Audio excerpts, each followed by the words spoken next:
The terminal buzzed with the usual energy of a bustling Friday afternoon.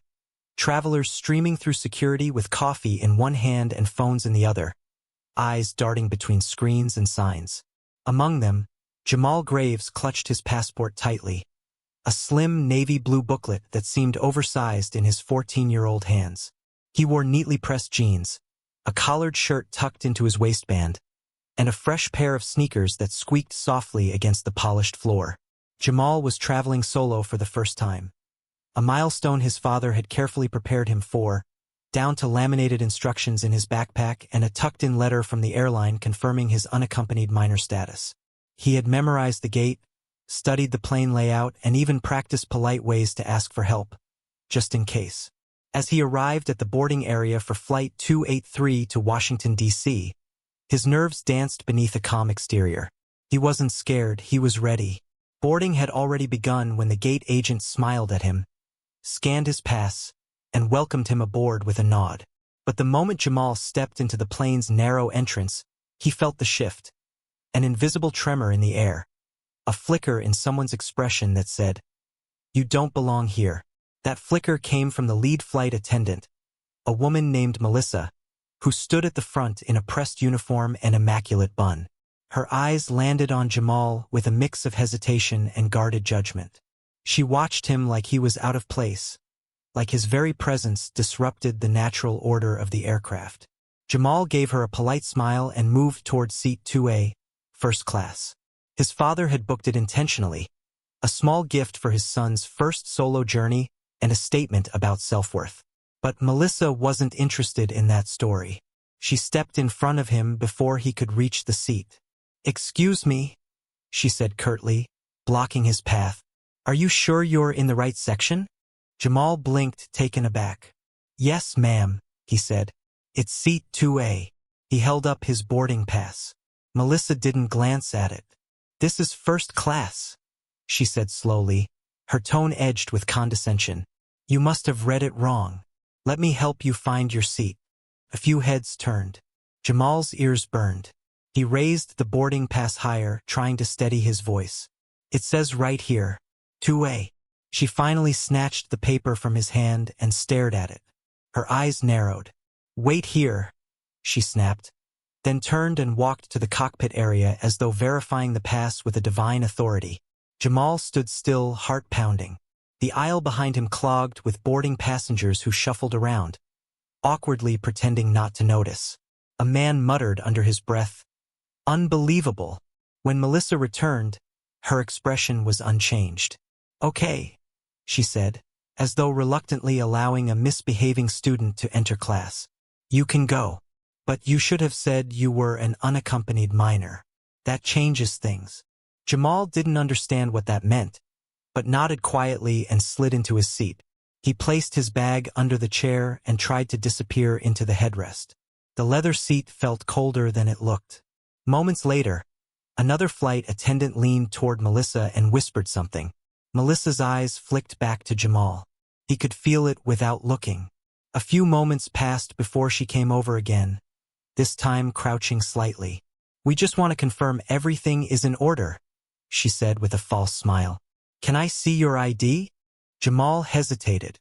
"I'm 14, he replied. "I don't have one."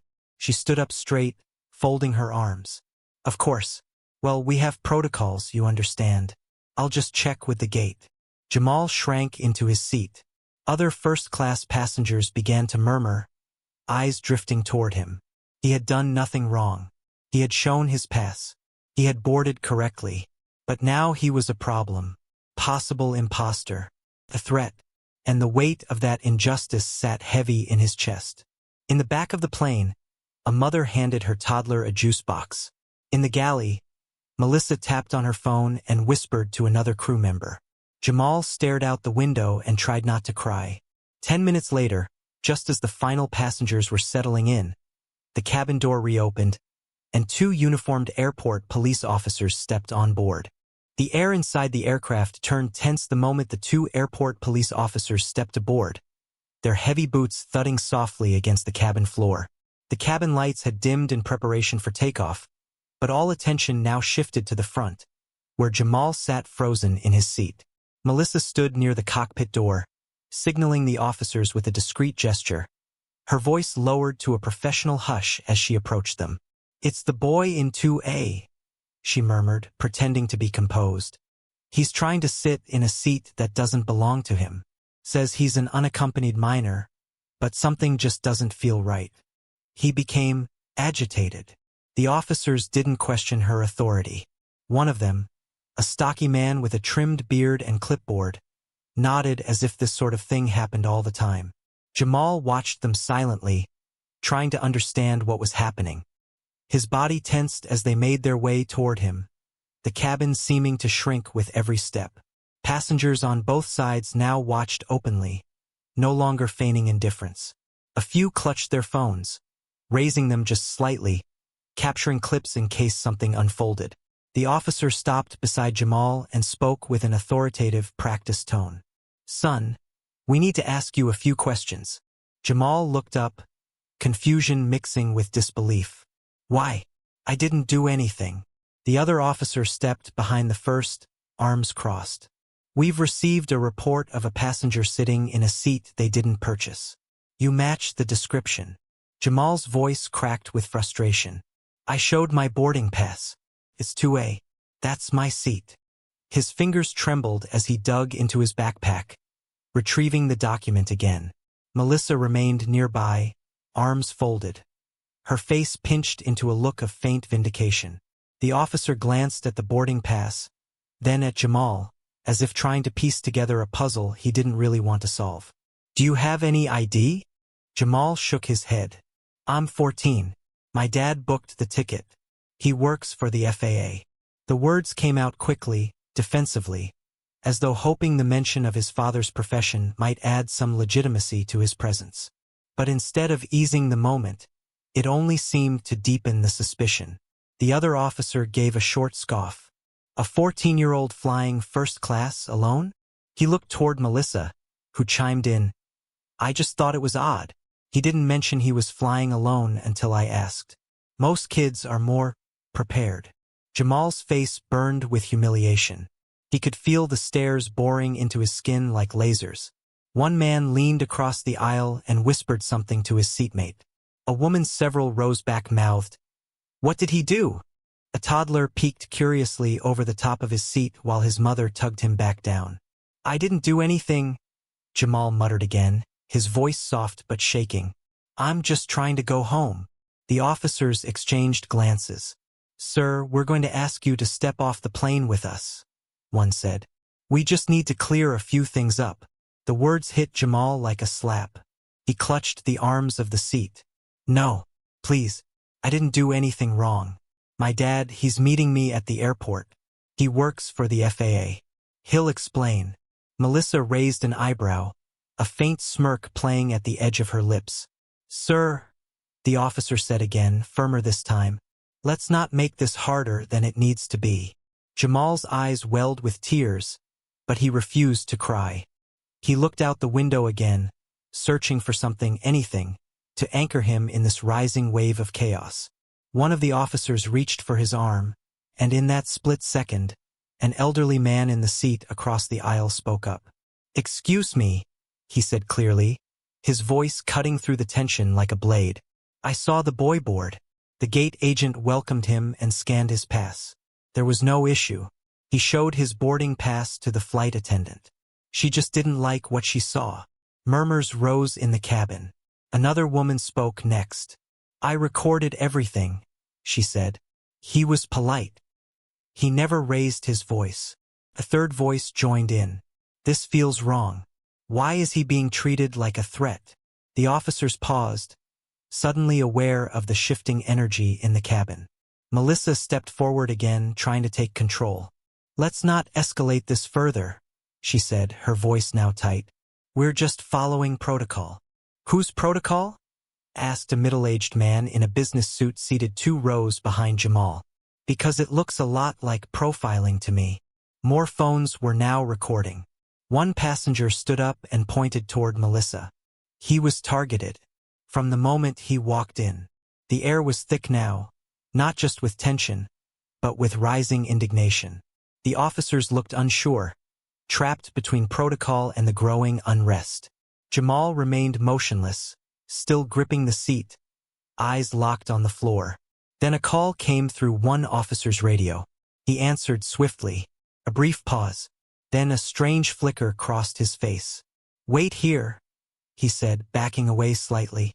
A beat of silence followed before the other officer's radio buzzed too. He turned his head as the voice crackled over the channel. "We've been asked to pause intervention," the officer announced. "There's someone who just arrived demanding immediate access to the aircraft. FAA credentials confirmed." Melissa's smirk evaporated. She stepped back, visibly rattled. One of the passengers whispered, "FAA? What's going on?" Then the cabin door reopened once more. But this time, it wasn't another officer or crew member. It was a tall man in a sharp suit with polished shoes and a government-issued lanyard swinging from his neck. His stride was purposeful. His eyes scanned the cabin like a hawk. And when they landed on Jamal, they softened, but only for a second.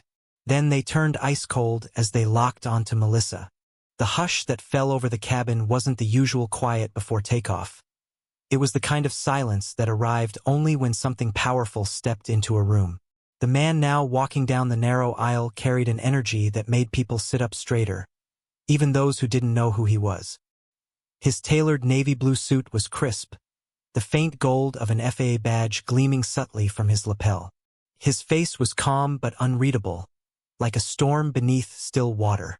He moved with precision, pausing for no one, eyes scanning the scene until they locked onto his son. Jamal looked up, eyes wide in a strange mix of relief and dread. "Dad," he breathed. The man gave the slightest nod, but didn't stop walking until he stood face to face with the officer who had tried to remove his son moments before. "Administrator Graves," the man said, flashing a badge with federal authority. "We need to have a conversation." Immediately, the officers blinked, surprised. "Sir, we were just following protocol based on a crew report," one of them said quickly, gesturing toward Melissa. She indicated the young man didn't have proper authorization for the seat. Graves turned slowly, gaze landing on the flight attendant. His face still composed, but every muscle in his jaw tight with restraint. "He's a minor flying under FAA clearance with an approved first-class ticket," he said, voice low but loaded. "And he's my son." Melissa visibly paled, taking a half-step back as if retreating would undo everything that had happened. I didn't know," she stammered, suddenly unsure of her footing. "He looked so young, and he didn't say anything about his father or his status. I was just trying to make sure everything was in order." "In order," Graves repeated slowly, the phrase hanging like a blade in the air. What was out of order? His seat? His behavior? Or was it just the color of his skin? Passengers held their breath. Cameras kept rolling. Melissa opened her mouth but said nothing. She glanced around for support and found none. Her co-attendants remained still, eyes lowered. Graves turned back to the officers. "You will not touch him again. This flight will not depart until a full incident report is filed and submitted to the FAA. I will be personally conducting interviews with the crew and select passengers before I allow this plane to leave the gate." "Sir, with all due respect," one officer began. "I outrank your department's airport liaison," Graves cut in. "And if you don't believe me, feel free to call your supervisor and explain why you're detaining the son of the federal administrator responsible for regulating your entire airport's flight operations." The officer stopped mid-sentence. His radio crackled again. He stepped aside, mumbling something indistinct. The second officer gave a slight nod and moved toward the exit without another word. A few claps broke out from the back of the plane, cautious at first, then growing as the gravity of the moment settled over the crowd. Graves knelt beside Jamal's seat. His voice dropped to a whisper. "Are you okay?" Jamal nodded, holding back the tears that had been threatening to spill over for the last 20 minutes. "I didn't do anything," he whispered. "I know," Graves said, resting a firm hand on his son's shoulder. "I saw the footage before I walked in. People sent it to me as soon as it started circulating. You handled it better than most adults would." Then he stood and turned back to the cabin. "Ladies and gentlemen, thank you for your patience," he said, addressing the passengers with calm authority. "My name is Anthony Graves, and I am the administrator of the Federal Aviation Administration. What just happened on this flight was not only unacceptable, it was a failure of judgment, protocol, and basic human decency, and it will be addressed before this aircraft leaves the ground." Melissa tried to retreat into the galley, but Graves stepped in her direction. "Ms.?" he prompted. "Melissa," she replied, almost inaudibly. "Melissa," he echoed. "You claimed my son didn't belong in first class, that he looked suspicious. You didn't verify his information with the gate. You didn't consult the manifest. You escalated the situation based solely on bias, and you involved law enforcement before exhausting even the most basic conflict resolution steps available to you." "I thought I was doing the right thing," she said weakly, shrinking under the weight of her own choices. "No," Graves said. "You thought you could act with impunity. But the FAA doesn't take lightly to crew members who endanger minors, especially when their only offense is their appearance." Melissa tried to compose herself, but her voice cracked. "I didn't mean any harm." "You may not have meant it," Graves replied, "but you caused it." He turned to the lead crew supervisor. "I want statements from every staff member. I'll also be speaking with the pilot before we resume operations. My office will determine if this crew is fit for duty based on this behavior." The supervisor, shaken, nodded. "Understood, sir. Passengers who witnessed the incident will also be interviewed," Graves added. "Volunteers are welcome to speak before we continue the flight. All interviews will be recorded, and any formal complaints will be handled under FAA oversight." A line of hands slowly went up around the cabin. "I'd like to speak," said the elderly man across from Jamal. "Me too," said the woman who had recorded everything. Melissa slumped against the side wall, her composure unraveling in real time. Graves took a deep breath and returned to his son's side. "This shouldn't have happened," he said. "But now that it has, we're going to make sure no other kid goes through this again." Jamal looked up, pride flickering behind his tears. The cabin, once charged with tension, now pulsed with something else. Resolve, solidarity, and a quiet understanding that they had just witnessed something far bigger than a travel delay. The aircraft remained idle on the tarmac, doors sealed shut but energy inside simmering with the weight of a confrontation that had turned the entire flight upside down. Passengers murmured quietly, voices low but urgent, many still recording with their phones while others texted or emailed loved ones to recount the surreal series of events they were witnessing. Anthony Graves stood tall near the galley, orchestrating a formal pause to all operations. He had ordered the pilot to hold the flight indefinitely while FAA protocols were enacted, and as the top-ranking aviation official in the country, his authority was not just respected, it was absolute. The captain had already stepped out of the cockpit to speak with Graves privately, his expression tense and professional, aware that this was no longer a routine delay but a full-blown federal oversight investigation unfolding in real time. Meanwhile, Melissa stood off to the side, no longer commanding authority, now visibly distressed as she clutched a tablet in her arms like a shield.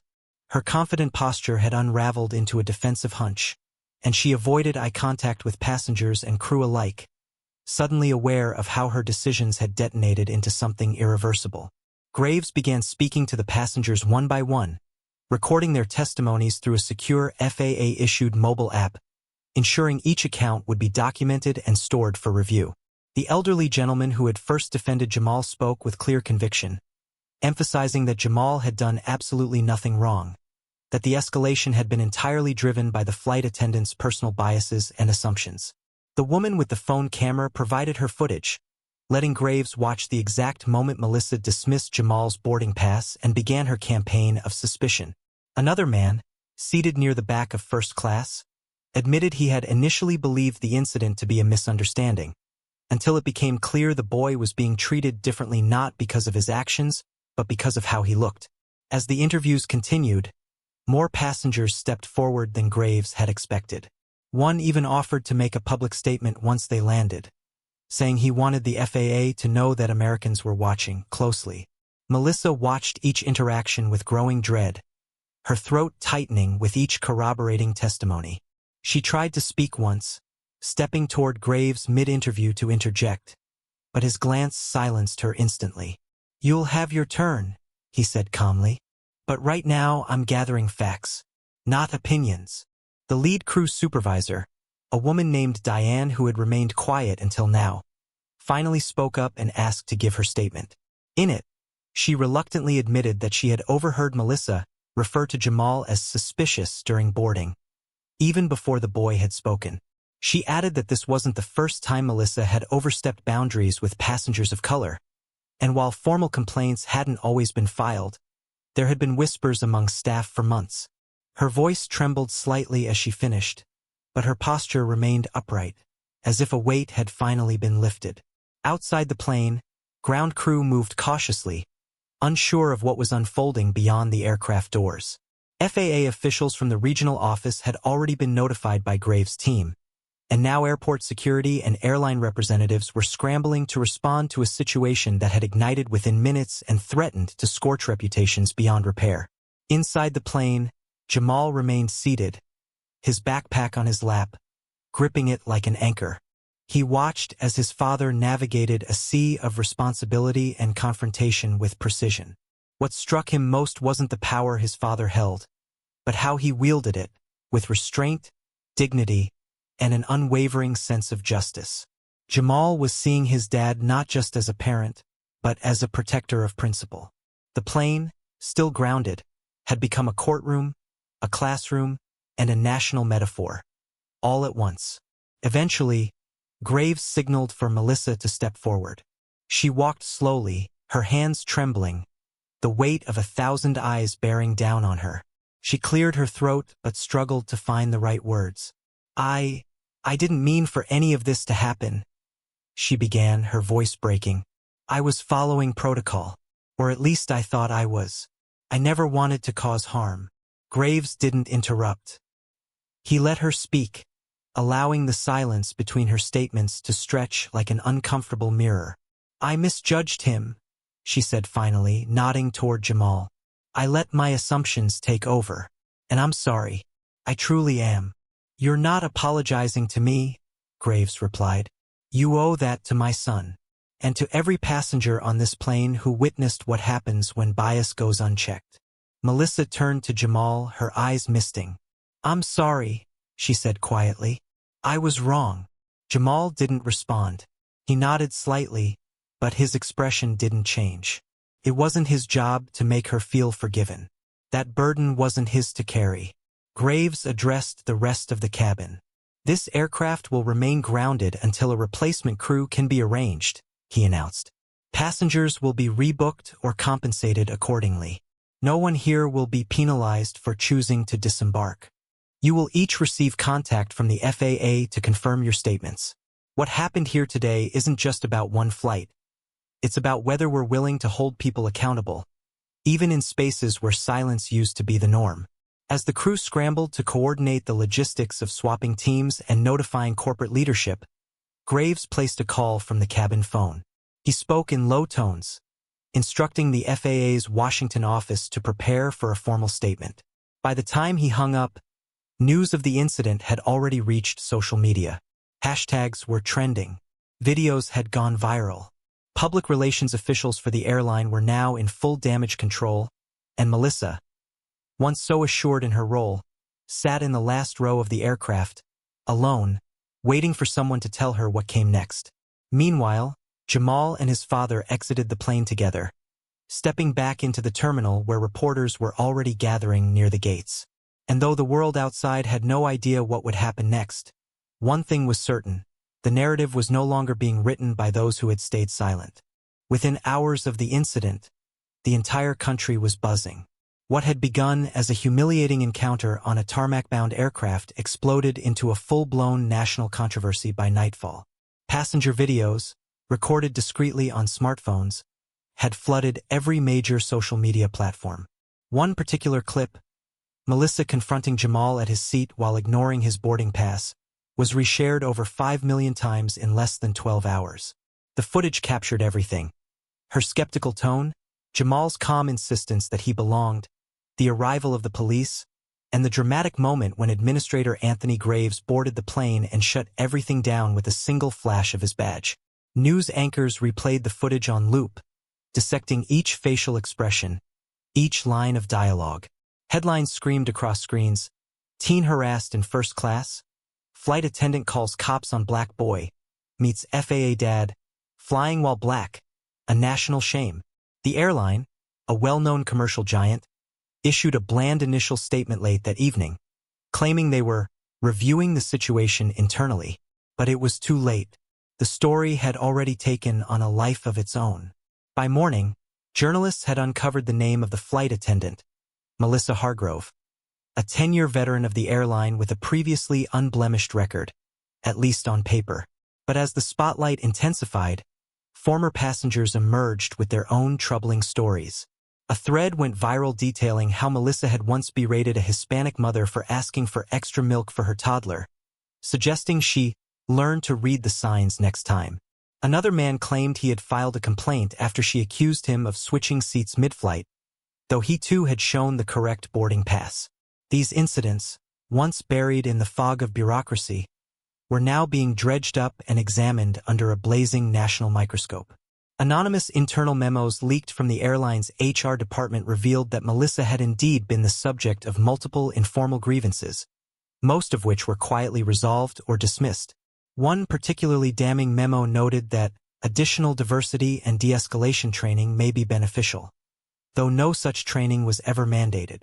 The airline's response now came under fire, not just for the incident itself, but for a systemic failure to act on earlier warning signs. Graves, meanwhile, did not retreat from the moment. Rather than issuing a curt press release and moving on, he held a live press conference on the steps of the FAA regional headquarters in Washington. He stood flanked by Jamal and a team of FAA legal staff, speaking not just as a father but as the head of the agency tasked with regulating America's skies. What happened aboard Flight 283 was not an isolated incident. It was the symptom of a deeper issue within the aviation industry, he said. "My son was humiliated for no reason other than a perception rooted in bias. If that can happen to the child of the FAA administrator, imagine what happens to children with no one to protect them." His words echoed across media outlets and were praised by civil rights leaders and transportation experts alike. Activists began organizing online, urging federal lawmakers to investigate airline practices, especially those relating to racial profiling and the treatment of minors traveling alone. The airline's executive board scrambled to respond. Public relations specialists were brought in, crisis teams were activated, and meetings were held behind closed doors in high-rise boardrooms across the country.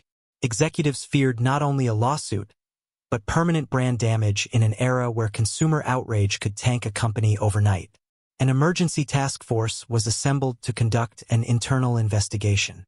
They began by suspending Melissa with pay, but even that move drew backlash from the public, who demanded immediate accountability. Employee handbooks were reviewed, and staff were called in for interviews regarding culture, training, and behavior. Some crew members admitted off the record that there was a long-standing culture of informal profiling, often cloaked under the term intuition. One whistleblower leaked a training slide that encouraged staff to be wary of passengers who seem out of place or unusually quiet, a euphemism that many now recognized as a gateway to prejudice. Celebrities began weighing in on the situation, amplifying its reach.